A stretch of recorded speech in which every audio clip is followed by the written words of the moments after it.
என் பேர் பிரியங்கா. இலவசம் கன்ஃபார்ம் வேணும். ஆனா நான் என்ன சொல்றேன்னா, இலவசம் தரேன்னு சொல்றாங்க. எப்ப சொல்றாங்க? அவங்க கட்சிக்கு வரணும். நான் இந்த இலவசம் தரேன், நான் வீடு கட்டி தரேன், மாட்டு கொட்டாய் கட்டி தரேன், ரோடு போட்டு தரேன் நிறைய சொல்றாங்க. அது அந்த டைமுக்கு மட்டும் சொல்றாங்க, அது பண்றாங்க. ஆனா எல்லாருக்குமே பண்றாங்களா அப்படிங்கறது கன்ஃபார்ம் இல்ல. நான் எங்க ஊர்ல 10 பேருக்கு என் கையால மனு எழுதி கொடுத்தேன். ஆனா வீடு எல்லாருக்கும் வர கிடையாது. ஒரு 5 பேருக்கு அவ்வளவுதான். அந்த மாதிரி மட்டும் தான் வருது. இலவசம் ஒரு 1000 ரூபாய் தராங்க, இல்லன்னு சொல்ல. ஆனா அந்த 1000 ரூபாய் வச்சு நம்ம வாழ முடியுமா? முடியாது. அந்த 1000 ரூபாய் கணினி தராங்க, மடிக்கணி எல்லாமே தராங்க. பட் இதை தாண்டி நமக்கு நிறைய தேவை இருக்கு. அந்த தேவையை அவங்க பூர்த்தி செய்யணும் அப்படின்னு நான் ஃபர்ஸ்ட் சொல்லிக்கிறேன். வீடு இல்லாம எவ்வளவோ பேர் கஷ்டப்படுறாங்க. இப்ப வில்லேஜ் சைடு டாய்லெட் இல்ல, கட்டி தராங்க.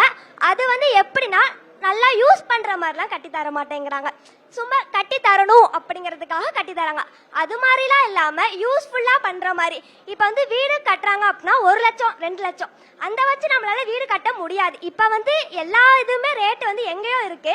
இந்த மாதிரி இவ்வளவு இருக்கிறப்ப இவங்க இலவசம் மக்களுக்காக செய்யற மாதிரி தர்ற, அவங்க ஆட்சிக்கு வரணுங்கிறதுக்காக நான் இந்த இலவசம் பண்றேன் அப்படிங்கிற மட்டும் தான் சொல்றாங்களே தவிர இவ்வளவு நாளா மக்களுக்கு எதுவும் பண்ணல. மாநாடு எலெக்ஷன் டைம்ல எல்லா சைடும் நான் அதை பண்றேன் இதை பண்றேன் நல்லா பேசுறாங்க. எலெக்ஷன் முடிஞ்சதுக்கு அப்புறம் யார் வரா? நம்ம வில்லேஜுக்கு யார் வரா? யாரும் வரது கிடையாது. அவங்களுக்கு வேணும், எனக்கு ஓட்டு வேணும் அப்படிங்கிறதுக்காக மட்டும்தான் வராங்களே தவிர மக்களுக்காக யாரும் யோசிக்க கிடையாது அப்படிங்கறத நான் சொல்றேன். இப்ப நீங்க மனு கொடுத்தேன் அப்படிலாம் சொல்லிருந்தீங்கல்ல, நீங்க ஃபர்ஸ்ட் எந்த வில்லேஜ்ல இருந்து வரீங்க? எந்த பகுதி?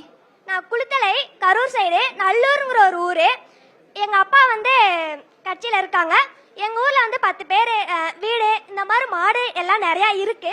மழை பெய்யும் போது மாடெல்லாம் நனைஞ்சு கஷ்டப்படுறப்ப இந்த மாதிரி மாட்டு கொட்டாய் போட்டு தரேன் அப்படின்னு சொல்லி நான் தான் என் கையால எழுதி கொடுத்தேன். எங்க வீட்டுக்குமே எழுதி கொடுத்தேன். ஆனா வரல. அந்த மாதிரி வீடும் கட்டி தரேன்னு சொல்லிட்டு தரல. இவங்க அதே மாதிரி பொங்கலுக்கு 1000 ரூபாய் 2000 சரி சாரி தராங்க. அதுல எதுக்கு சீல் வச்சு தராங்க? அப்ப அவங்களே சொல்றாங்க நான் தரேன். நிறைய பேர் யோசிப்பாங்க, ஐயோ இந்த சாரியை கட்டிட்டு போகணுமா, நம்ம எல்லாரும் பாப்பாங்களே அப்படின்னு யோசிப்பாங்க. அதையே தரதான் தரீங்க, சீல் வைக்காம தரலாமே.